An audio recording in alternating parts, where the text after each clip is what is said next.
It doesn't necessarily change the plans, but I mean, he has got a big leg, really big leg.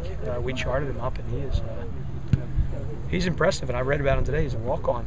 I need to find myself one of those walk-ons. I mean, he's had some 4, 5, 60-yard punts. And I actually noticed him last year when I was, when I came here, was doing my breakdowns. I noticed him. I said, man, this guy was bombing the ball last year. So he's a weapon for them. Was it 51-yard net he had last week against Ole Miss? He had a 69-yarder. So it doesn't necessarily change the game plan, but we have to be aware of how far he's punting the ball.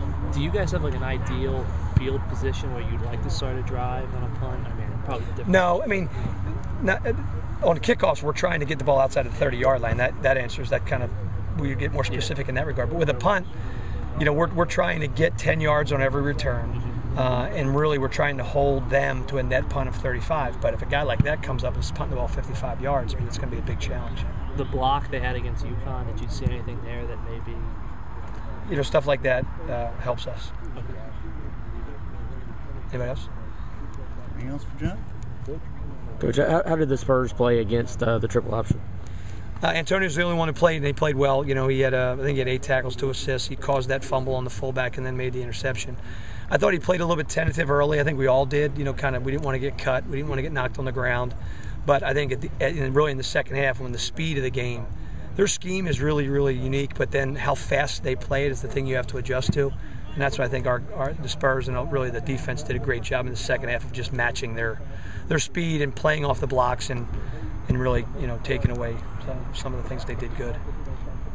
Talking about Jay Wooten, are you kind of surprised that he's been able to do what he's done under the clutch, or is that just something you expected to do? Well, I can't say surprised, but I can't say expected either, because he just had never done it in a game. He'd been a kickoff guy, but to have 48, 49, and a 40, what was the one on Saturday, 47, 40? I mean, those are big kicks, and the one on Saturday was into the wind. So now mechanically, he's pretty solid. So he has that ability, and then just to do it in front of all those fans and in both of those pretty critical situations. At Georgia, it was a huge field goal, and here, I mean, and I just hope he builds on that. And I just told him, you just got to maintain your fundamentals, and hopefully your confidence grows where you can just feel like every time you go out there, you can hit it like that. But obviously, 2 for 2 on 45-plus field goals is outstanding. What did those 2 kicks do? The length, the pressure.